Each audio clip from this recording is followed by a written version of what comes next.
नमस्कार दोस्तों, गौरांग शाह बात कर रहा हूँ जियोजित फाइनेंशियल सर्विसेज से और बाजार इस हफ्ते का ब्यौरा लेकर के आपके सामने उपस्थित हूँ। इस सोमवार की सुबह करीबन 10:30 पौने 11 का समय हो रहा है और बाजार ने जो सुबह की शुरुआत की थी वहां पर थोड़ी नरमी दिखाई दे रही है और जो ऊपरी स्तर थे वो हम थोड़े बहुत गंवा चुके हैं। और आपको याद होगा दोस्तों, हम पिछले एक महीने से जब आपसे बाजार का ब्यौरा लेकर के आते हैं और बात करते हैं तो एक दायरा हमने बताया था 19,200 19,300 नीचे की तरफ, 19,500 19,600 ऊपर की तरफ। और ये स्तर हमने 19,500 का आज निरंतर रूप तरीके से पार तो किया था, लेकिन वहां पर टिक नहीं पाए दोस्तों। और फिलहाल जब आपसे बात कर रहा हूँ तो थोड़े बहुत नीचे के स्तर आपको बता देता हूँ। सेंसेक्स निफ्टी, निफ्टी बैंक, रुपया डॉलर कच्चा तेल। सेंसेक्स 55 पॉइंट की गिरावट है, 65,330 का स्तर है सेंसेक्स का। निफ्टी करीबन 8 पॉइंट की बढ़त के साथ बहुत ही फ्लैट रुझान, 19,440 का स्तर है निफ्टी का। निफ्टी बैंक 115 पॉइंट की गिरावट, 44,315 का स्तर है निफ्टी बैंक का। और रुपए में जो मजबूती हमने देखी थी वहां पर कमजोरी आई है। मौजूदा स्तर है करीबन 82.74 रुपए प्रति डॉलर के। और शायद थोड़ी बहुत कमजोरी हम देख सकते हैं, 83 तक कमजोर हो सकता है रुपया और फिर उसे वापस हमने पिछले बार की तरह मजबूती आएगी और वो आपको शायद रुपए की मजबूती डॉलर के सामने 82.50 तक लेके जा सकती है। ये अनुमानित हमारी राय है। कच्चे तेल का जहां तक सवाल है दोस्तों, यहाँ पर थोड़े बहुत चिंता का कारण 88.57 डॉलर प्रति बैरल ब्रेंट है और नाइमैक्स है 85.64 डॉलर प्रति बैरल। और इसका कारण ये है दोस्तों, क्योंकि पिछले हफ्ते ओपेक प्लस जो कि कच्चा तेल उत्पादन करने वाला संगठन है काफी देशों का, इस संगठन ने कुछ घोषणाएं की थी कि मई के महीने में जब कटौती की थी 5 लाख बैरल प्रतिदिन की, उसके बाद पिछले हफ्ते कुछ ऐसी खबरें आई कि ओपेक प्लस संगठन जो है, जो कच्चा तेल उत्पादन करता है, वो शायद और कटौती करेगी कच्चे तेल के उत्पादन में और उसको लेकर के कच्चे तेल में हमने उबाल देखा है। अमेरिका के आंकड़े जो इन्वेंट्री को लेकर के आए हैं वो भी थोड़ा बहुत यहाँ पर चिंता का कारण बन रहा है।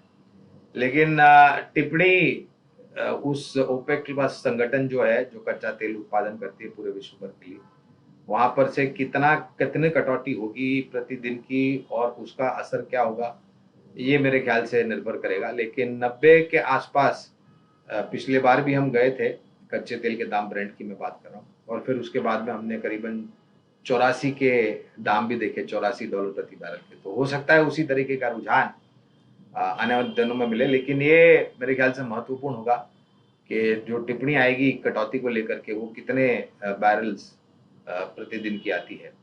और जहां तक रहा सवाल रुपए का, तो 83 के बाद शायद थोड़ी बहुत मजबूती 82.50 के आसपास रुपए में हम देख सकते हैं डॉलर के मुकाबले। बाजार को लेकर के दोस्तों जो राय हमने पहले दी थी वो लगता है कि इस हफ्ते भी हो सकती है, लेकिन इस हफ्ते क्योंकि काफी दिनों बाद हमने ये प्रयास किया है कि 19,500 के पार जाने के लिए आज जो स्तर बने, वो हो सकता है इस हफ्ते हम फिर से कुछ कोशिश करेंगे 19,500 को लांदने के लिए, पार करने के लिए। और अगर फिर 19,600 पार हो जाता है क्लोजिंग बेसिस पर, यानी कि बाजार बंद आता है और अगर 19,600 के ऊपर बंद आता है तो फिर ऊपर की तरफ के दायरे और खुल जाते हैं। लेकिन देखना जरूरी होगा इस हफ्ते क्या हम वो कर पाते हैं कि नहीं, क्योंकि एक लंबा समय हमने ये दायरे में बिताया है, 19,200 19,300 नीचे की तरफ 19,500 600, अमूमन पूरा अगस्त का महीना अगर आप देखें तो इस दायरे में हमने बिताया हुआ है। उम्मीद करते हैं सितंबर में आपको शायद थोड़ा बहुत बेहतर रुझान मिले। लेकिन एक चिंता का कारण है जो जो था पिछले हफ्ते महीने की एफएनओ एक्सपायरी हुई, वहां पर हमने देखे कि शॉर्ट रोल ओवर जो है वो काफी हुए, तो इसके कारण थोड़ा बहुत सीमित मात्रा में ऊपर के तरफ के दायरा हो जाता है जब तक ये पोजीशन, शॉर्ट पोजीशंस की लिक्विडेट नहीं हो जाती। और अगर ऐसा होता है और आंकड़े सुधरते हैं तो शायद वो जो ऊपर के तरफ के जो सीमित दायरे हैं 500 19,500 19,600 के, वो पार हो सकते हैं। लेकिन देखना जरूरी होगा।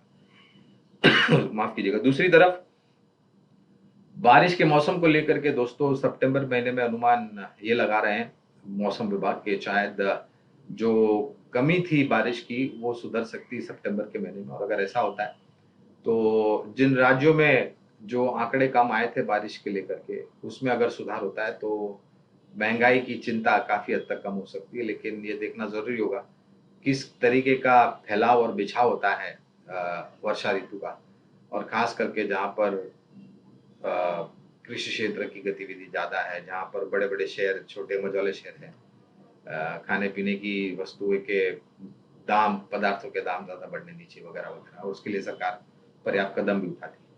तो मौसम का जो बारिश का जो मौसम है वो सितंबर महीने में कैसे गति पकड़ता है वो देखना जरूरी होगा, क्योंकि ये फिर से महंगाई दर के ऊपर असर कर सकता है। क्षेत्र के आधार पर दोस्तों जो हमने चर्चा की थी, और हमें ऐसे लग रहा है कि आने वाले जो समय होगा वहां पर 3 क्षेत्र ऐसे हमें लगते हैं, और ये कोई सुझाव नहीं है, ये एक मान्य क्षेत्र के आधार पर हम हमारी जो राय है आपके सामने रख रहे हैं। आपका कर्तव्य ये है कि आप खुद थोड़ा बहुत अभ्यास करें और इन क्षेत्र के ऊपर जो सक्षम और मजबूत कंपनियां उस पर ध्यान दें, और बाद में आप निर्णय बनाएं। तो कौन से वो क्षेत्र है? तो पहला क्षेत्र जो कि चर्चा हमने काफी बार की थी वो है सुरक्षा क्षेत्र, यानी कि डिफेंस सेक्टर। और जिस प्रकार से पिछले कुछ दिनों में बड़े-बड़े ऑर्डर डिफेंस क्षेत्र की जो कंपनियां उसको मिले हैं, और याद रखिए दोस्तों कि ये डिफेंस क्षेत्र में जो परिवर्तन हम देख रहे हैं वो 3 या 4 साल पहले जो सरकार ने डिफेंस एफडीआई खोला था, make in India, made in India में जो प्रोत्साहन प्रधानमंत्री तरफ से दिया गया था, सरकार की तरफ से दिया, उसके फलस्वरूप आज ये परिस्थिति के ये बेहतर आउट परफॉर्मेंस करते हुए सेक्टर नजर आता है मार्केट की तुलना में, डिफेंस यानी कि सुरक्षा क्षेत्र। और अभी भी हमें लग रहा है कि आने वाला, और जिस तरीके से स्पेस का स्पेस लॉन्चेस हो रही है, हमने देखा चंद्रयान, हमने देखा आदित्य L1 जो लॉन्च हुआ, उसको लेकर के भी जो कंपनियां हैं, तो आने वाले समय में मेरे ख्याल से अंतरिक्ष को लेकर के, और भारत की जो संस्था है ISRO, Indian Space Research Organisation, उसको भी बहुत बड़ा प्रोत्साहन सरकार की तरफ से मिलेगी, और मेरे ख्याल से ये जो कंपोनेंट प्रोवाइड करने वाली कंपनियां वो बेहतर कर सकती है, और डिफेंस से जुड़ी हुई, तो डिफेंस और स्पेस हमें लग रहा है कि ये क्षेत्र अच्छा लग रहा है, और यहाँ पर मजबूत कंपनियों पर ध्यान देना चाहिए, चाहे वो निजी क्षेत्र की कंपनी हो या फिर सरकारी कंपनी। उसी तरीके से हमने देखा रेलवेज में परिवर्तन हो रहा है, फिर वो स्टेशंस के आधुनिकीकरण करने की बात हो, ट्रेन की गति बढ़ाने की बात हो, वंदे भारत ट्रेन लॉन्चेस की बात हो, या फिर सुपरफास्ट एक्सप्रेस ट्रेन के आधुनिकीकरण की बात हो, रेलवे कोचेस को रिप्लेसमेंट करा जा रहा है, जो ट्रेडिशनल कोचेस थे वहां पर लाइट और बहुत आरामदायक कोचेस रिप्लेस कर रहे हैं। तो ये पूरा जो ट्रांसफॉर्मेशन है दोस्तों भारतीय रेल का, वो उन सब कंपनियों पर एक सकारात्मक, जो रेलवे क्षेत्र से जुड़ी है, सरकारी हो या फिर निजी। उसी तरीके से तीसरा क्षेत्र जो है वो है ऊर्जा उत्पादन का, पावर जनरेशन। और आने वाले 3-5 सालों में जो सरकार की योजना है, नई ऊर्जा उत्पादन करने शक्ति जो जोड़ने की बात की है, वो ज्यादातर होगी सूर्य से उत्पादन करने वाली ऊर्जा यानी कि सोलर एनर्जी, और वायु से उत्पादन होने वाली ऊर्जा यानी कि विंड एनर्जी। हाइड्रो से भी कुछ यहाँ से जुड़ाएगा, कोल पावर यानी कि कन्वेंशनल जो होता है वो कम होगा, लेकिन ये पूरा जो क्षेत्र है ऊर्जा उत्पादन का या फिर ऊर्जा वितरीकरण का, आप दोनों ही जोड़ सकते हैं, ऊर्जा उत्पादन करने वाली कंपनियां और ऊर्जा वितरीकरण यानी कि power generation and power transmission and distribution, इससे जुड़ी हुई जो कंपनियां हैं वो बेहतर हो जाए। तो आपको ये ध्यान रखना है कि आप थोड़ा बहुत अभ्यास करें और कुछ अच्छी बेहतरीन सरकारी और निजी कंपनी उस पर ध्यान दें, और जिस तरीके का परफॉर्मेंस डिफेंस क्षेत्र की कंपनी फिलहाल करी, उसी तरीके का परफॉर्मेंस शायद आने वाले भविष्य में आपको रेलवे से जुड़ी हुई कंपनियां करती हुई दिखाई देगी, और ऊर्जा उत्पादन, ऊर्जा वितरीकरण। तो ये है। अब आते हैं उन 2 विकल्प पर जिसको हम हर बार जब आपसे जुड़ते हैं तो राय देते हैं, 2 ऐसे बुनियादी तर्क के आधार पर जुड़ी हुई कंपनियां जो हमारी खरीदारी की सूची में है। तो पहली है ऑटो क्षेत्र से जुड़ी हुई company, tyre manufacturing company rather, वो है अपोलो टायर्स।